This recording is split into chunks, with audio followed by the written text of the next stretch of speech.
Hector Ortiz sat on the edge of his cot, smoking a cigarette, because why not? For as long as he cared to remember, why not? Had been the chief consideration on any of the few life decisions permitted to him, which did not extend much beyond personal habits like smoking. On death row, even if you're not constitutionally partial to smoking, you almost certainly smoke anyway, in part because you have no reason not to, and in part because it is something to do with your hands. There was always a shortage of things to do with your hands. You can brush your teeth, you can tidy up your cell, you can do your push-ups, you can read if you're the kind who reads, you can eat what they give you, and you will, after that, still find that there's still a full day left to find things that can be done with those hands. Ultimately, there's only so much masturbation one man can do. Smoking was, if nothing else, another activity. So he'd smoked until his teeth turned yellow, and his voice became a gravelly rasp, and there was always a tight rumble in his chest, and he'd waited out the months and years until today, when his time had contracted to a last few hours, where there was still nothing left to do but smoke, because why not? Only a few years earlier, smoking had been prohibited in prisons, nationwide. The pendulum had swung the other way, in part because of lobbying from a tobacco industry that protested the restraint of trade against a captive audience. A business-friendly administration had found this an excellent point, and so Hector now got an allotment, paid for by the taxpayer. Something to do, even if it did little to alleviate the main torment of being held in isolation. The awareness always lurking at the edges of his consciousness that time was passing, and that a creature breathing oxygen really did need to be doing more. He stubbed out one butt and was about to light another when the guards came and said he had people waiting for him. Even as he took this distraction gladly, cooperating with the familiar procedure for all journeys outside his cell. As his wrists and ankles were cuffed together with an interlocking chain, he wondered who the guards could mean by people. He had a lawyer, one Miranda White, whose name had always secretly amused him. The specific combination of Miranda and White, who had started with him early in his sentence, and who had aged with him from fresh-faced in her 20s to a more lined middle age. He had parents who were dead, a brother who had visited once a month for a couple of years before the two of them ran out of things to say to one another, and Hector banished him for his own good, and a girl with whom he'd had a beautiful baby boy, before he also told her to stop coming, and especially to stop subjecting the poor kid to the trip.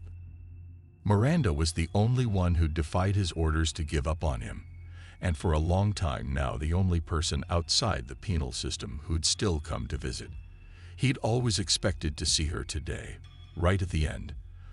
But when she came, the guards always said, "Your lawyer's here." People meant people, plural. They led his shuffling form down the puke green corridor and around the bend to the separate visiting room, reserved for death row inmates, a place where the chairs were bolted to the floor before tables equipped with rings where wrist cuffs could be anchored. It was a chamber with one perpetually blinking light fixture and a high window with wired glass, with a remarkable gift for turning even the brightest sunlight into a more jaundiced yellow. The room smelled of paint and dust and disinfectant, and one of the good things about knowing he'd die in a few hours was the awareness that it was one of the places he'd never have to see again.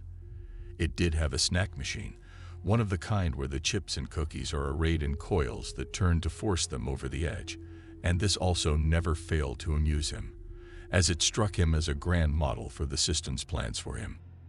Miranda sat at the usual table, in her usual gray suit, her now graying hair in the usual fraying bun, a look that had once struck him as adorably dorky and girlish, but which had over the last few years begun to cross the border into matronly. Miranda, whose smiles had always been brief and forced, now looked more uncomfortable than he'd ever seen her. Not unhappy, but uncomfortable. She might have been straddling a pineapple and trying to hide it, with that wince. Hector empathized. He didn't think of Miranda as a friend, not exactly. And he was pretty sure she didn't think of him as one, so much as a problem to be solved. But it had to be difficult for her to retain her composure, on this day where it was all coming to an end. She sat with a big white man whose face struck Hector as being disproportionately dominated by his jaw. It was a steam shovel, that jaw. He looked like he built it up gnawing on concrete, and it gave the impression that he was smirking, even though he was not. The guards led Hector to the table and lowered him into the seat, with the usual just a bit more emphasis than they required. "Free his wrists," Miranda said. "Day of execution," one of the guards replied. "Against regulations.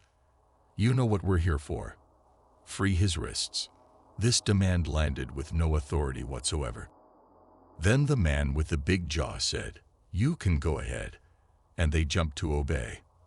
They came in close, undid the handcuffs, and took away the X-chain, but left his ankles bound. Neither Miranda nor the big man said anything during the minute or so this entailed. Hector didn't either. The procedure itself was an invasion, but one he had long ago grown inured to, if not quite used to. It could not be helped. He did, however, take that time to access the man with the juice to command his keepers, this man with stubble-cut scalp and crisp gray suit that it was impossible to imagine him out of. This man whose very demeanor possessed a rubber stamp of the official. In prison, you develop a sixth sense, separating those occasional presences in suits into the category that included low manifestations of state authority, and those with real power. Whoever this man was, he belonged on that second list. The guards left. Miranda said, "Hello, Hector." He said, "Hello, Miranda." She extended a foil bag. "I bought you chips." Hector glanced at her offering.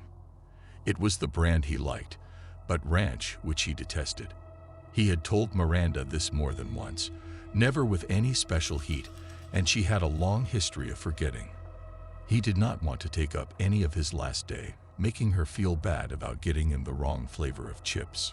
She'd meant well, had meant well and worked hard for him, for well over a decade after he'd told her that while she could still knock herself out fighting on his behalf, if she wanted, he no longer wanted to be tortured with the details of her glacial progress. Nobody in all the world had ever tried harder, on Hector's behalf, for such minimal award. Refraining from being pissy about the chips was one of the lesser ways he could repay that. So he uttered a soft, "Thank you. Not hungry. I'll have it with dinner." The big man said, "Want to smoke?" Hector did, of course. He could no longer go 5 minutes without feeling the urge. But he had also long since perceived that it repelled Miranda, and today of all days he was determined to exert himself, as much as he could, to make her comfortable. "I'm good." If she realized he'd just shown consideration on her behalf, she did not show it. She just indicated the man with the big jaw. "This is Andrew Ellis, from the state attorney's office." "Hello," said the big man. Hector nodded at him, offering acknowledgement but not judgment.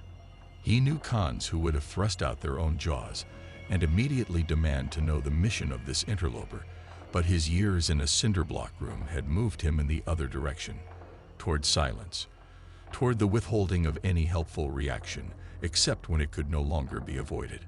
The information would come eventually.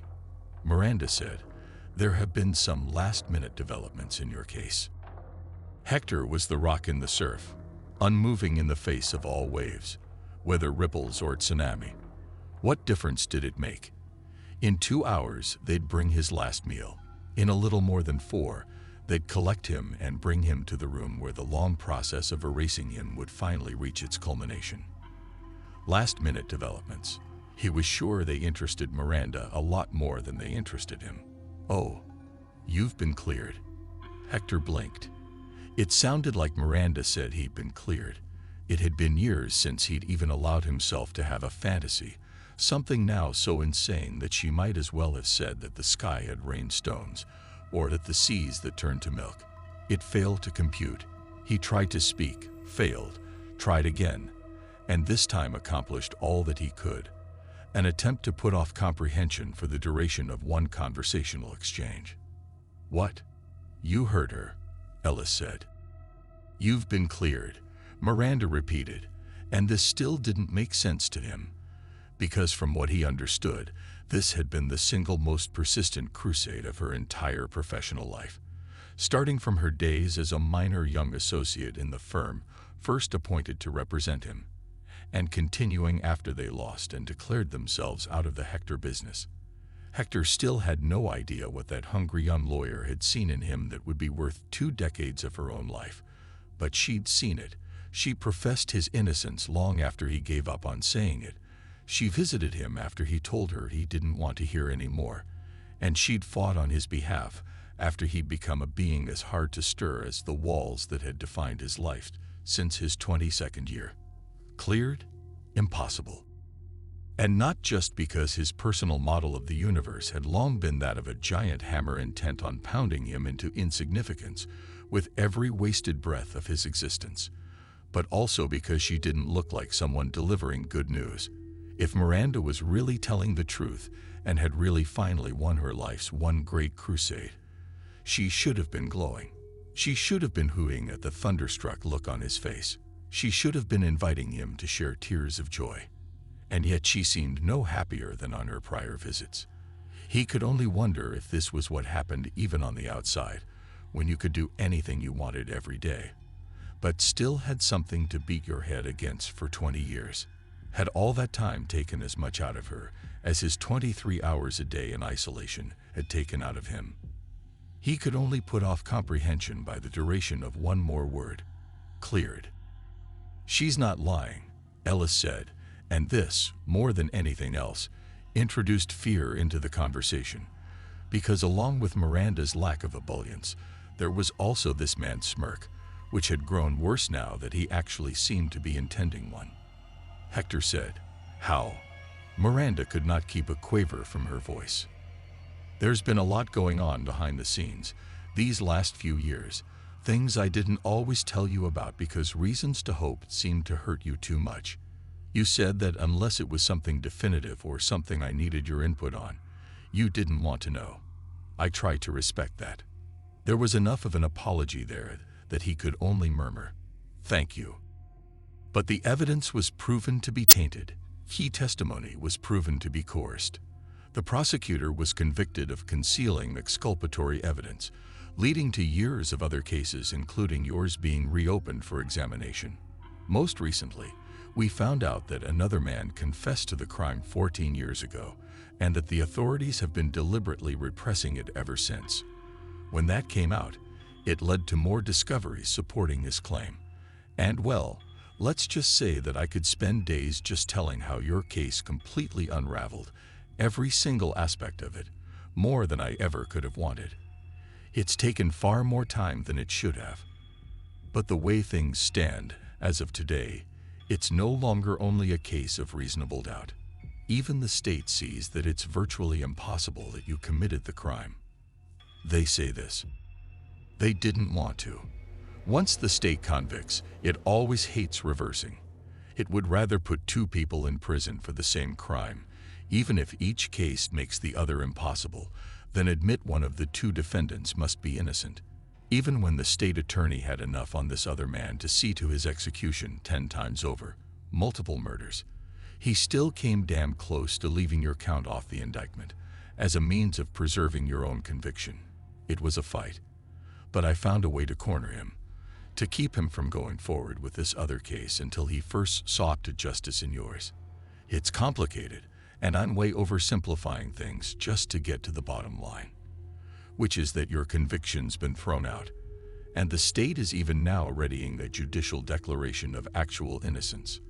Congratulations, Ellis said. The man's demeanor was still that of a spoiled child smiling over his mother's angry declaration that he should have saved his little sister that last piece of cake.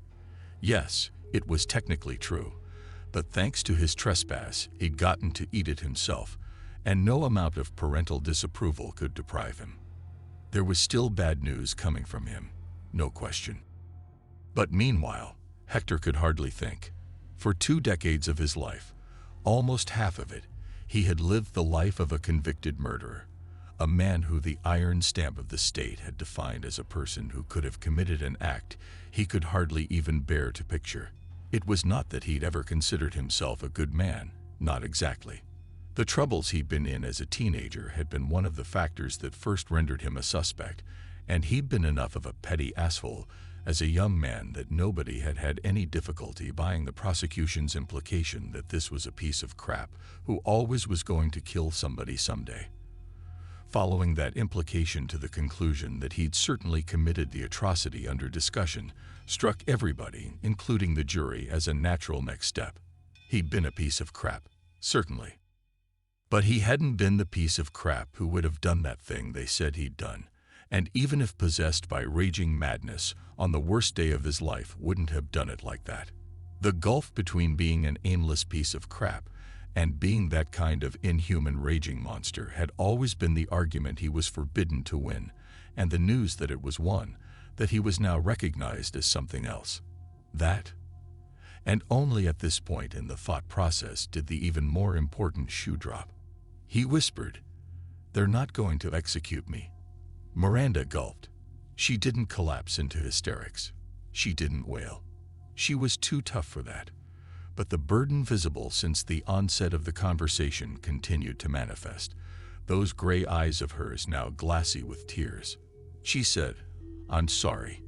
If you'd only been cleared 3 years earlier, by you." And her voice broke, and she covered her eyes with her hand. Ellis stirred. "Well, this looks like the best juncture for my involvement."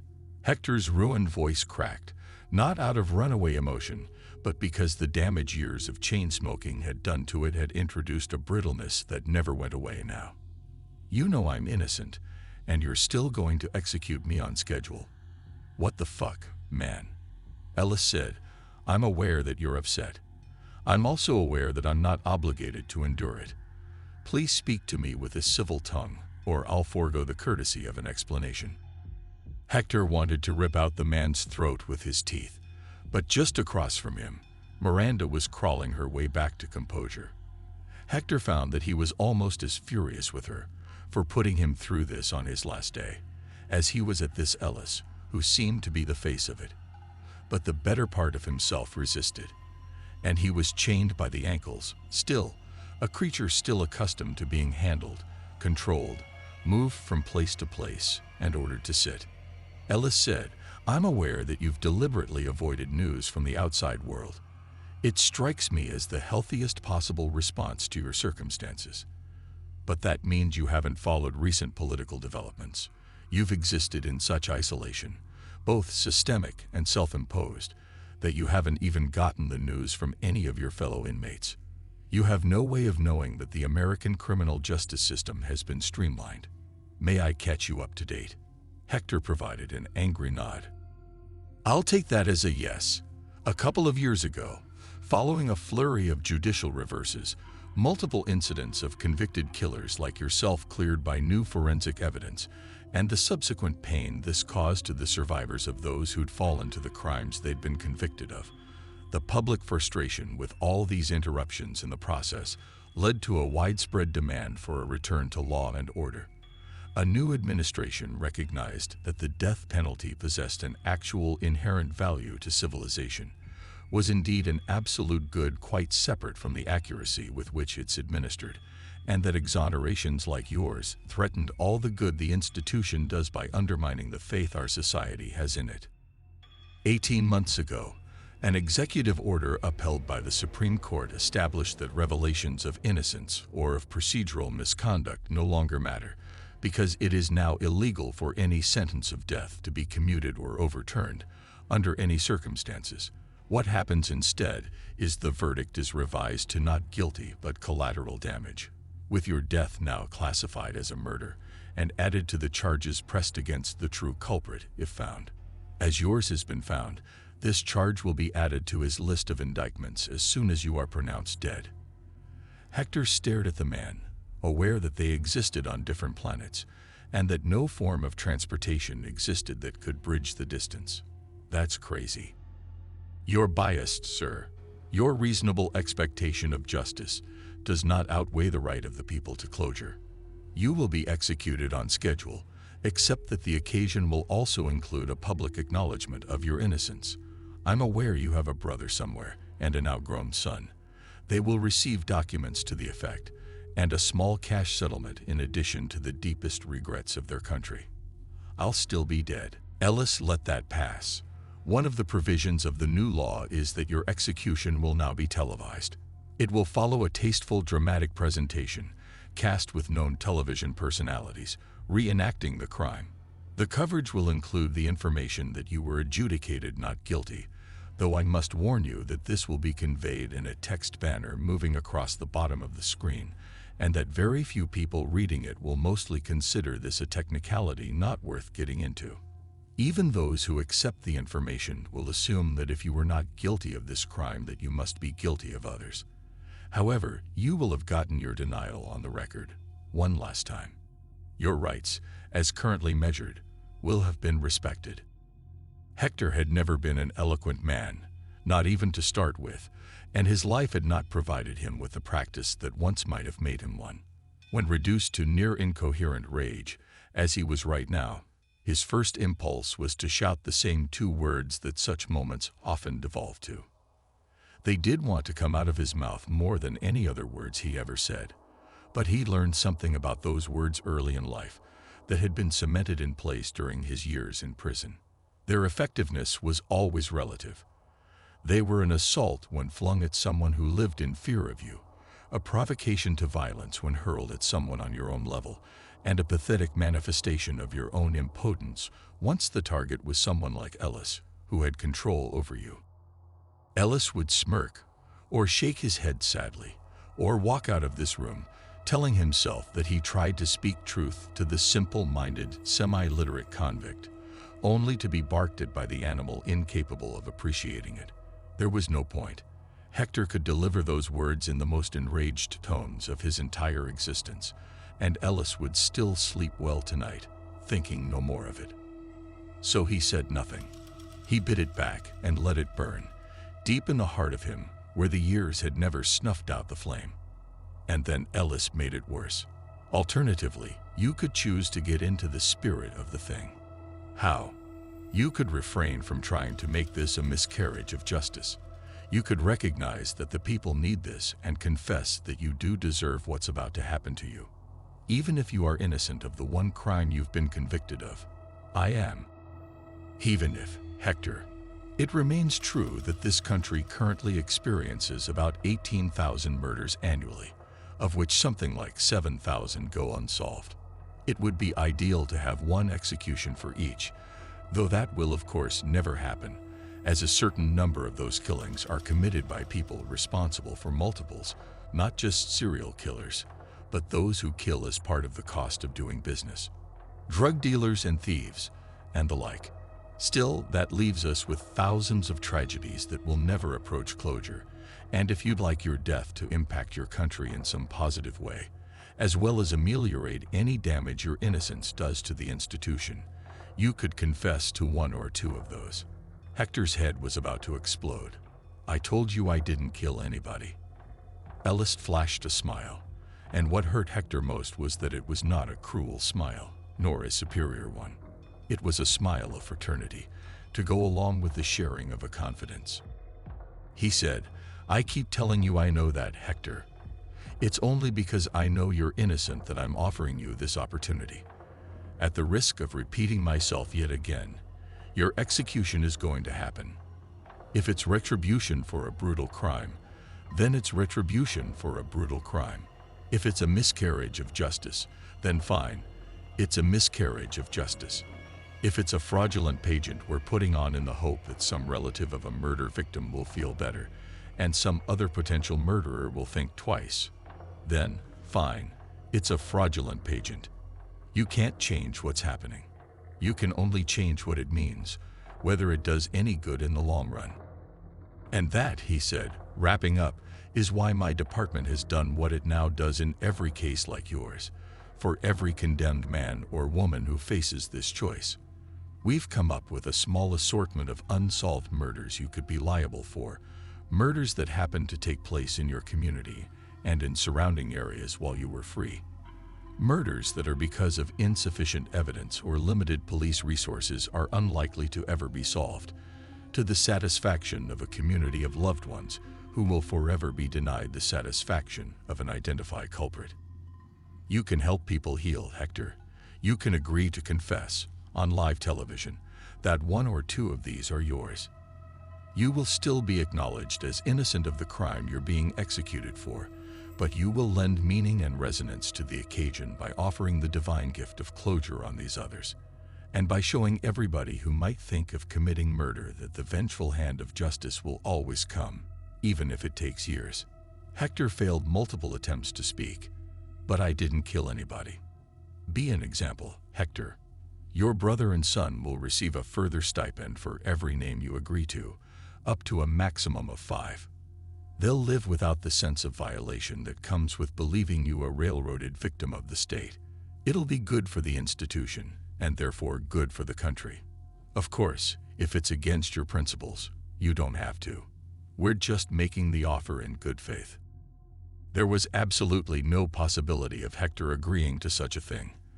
Of that there was no doubt, though he could easily imagine others, some perhaps even more fatalistic than himself, taking the deal. What he really wanted to do, murder this man in some elaborate manner and go to his grave declaring his pride in the act, felt good to imagine, but was of course impossible, and not just because of the physical chains he wore, or his remaining concern for Miranda. He now knew something that had been the cause of any number of descents into despair in this place where the lights were always burning. That even when presented with all possible provocation, he was not what they said he was. Murder was not in him, and never had been in him. He turned his gaze away from Ellis, and toward Miranda, who was once again dry-eyed, but hollow, like an old house that still stood but which had been hollowed out by fire.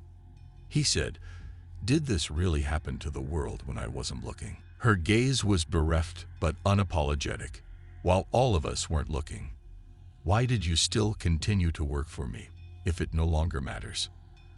At this point, her eyes went shiny again, but the tears refused to spill over, and when she spoke it was with rage and a look of pure loathing in Ellis's direction. "It still matters, Hector." Hector had always liked Miranda, in his uncomplicated way, but this was as close as he'd ever come, and he knew, would now ever come, to falling in love with her.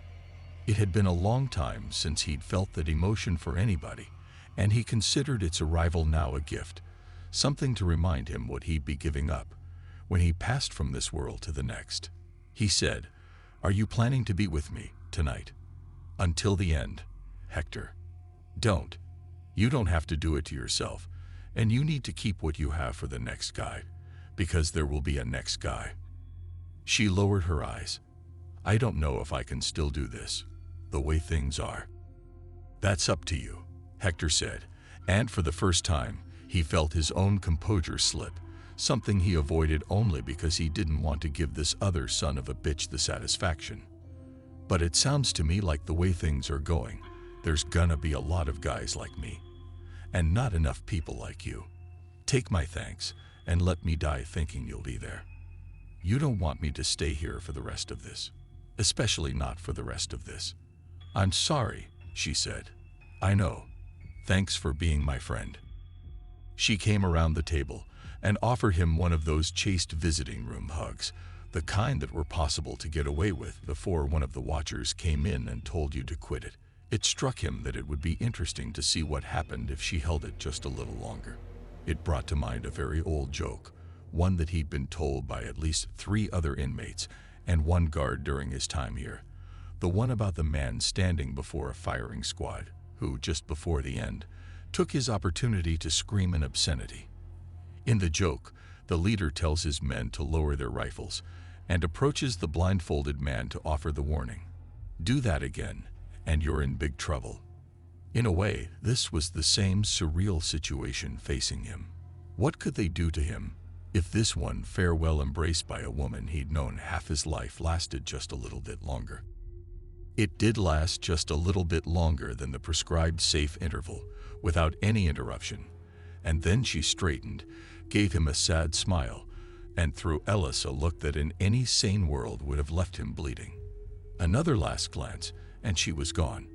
Hector found himself under absolutely no illusion that she would quit. There would be doubts in what little time remained, But right now he was sure, and he would do everything he could to hold on to this feeling between now and the lights going out. Ellis said, "You haven't told me what you've decided to do." Hector faced him and put everything he had in memorizing that face, one he wanted to be picturing at the end. "Can you answer a couple of questions?" Ellis said, "All right. Is this easier because I'm brown?" The man gave Hector the same bland smile he would have given the arrival of those two impotent words, the ones that Hector knew useless against anyone with more power than himself. The rules would be the same no matter who you were, but he provided his answer, even if he didn't know it. "What's your other question?" Hector said, "Will you be there?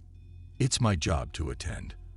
I'm the one who makes sure the condemned remains aware of his options, all the way up to the very end.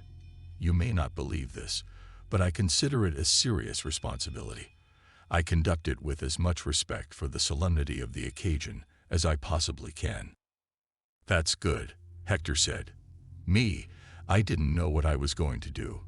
If I was gonna panic or wet my pants or walk in screaming that you were making a big mistake. I hear that some guys make brave little jokes, like that guy named French who sat in the chair and said, 'French fries.' That one's famous. And other guys make total disgraces of themselves, screaming for mercy the whole time. I was always afraid I'd do that, but you've given me a reason to be okay. Because of you, I'm gonna give everybody the smallest possible show they ever saw, and I want you to pay special attention the whole time, to learn from it." Ellis kept his bland smile. "Why? That's it. I want to go back to my cell now. I'm dying for a cigarette." Ellis called the guards, who returned and put him back in the full chains he wore for in-house transport. It was a part of the routine he wouldn't miss, and yet he found a certain pathos in the awareness that this too was a passage, another set of experiences that had always been finite and were now drawing to a permanent close. It was another of many things happening today that were happening for the last time, and he found himself recording it with special care, as if there really were a place he was taking it to, where it could be recorded and played back at leisure. But no, not something he was going to miss, whatever came after this. He asked to take the chips, and they allowed that. He held the little foil bag between two fingers as they each took an arm and led him to the door, leaving Ellis and his smirk still at the table.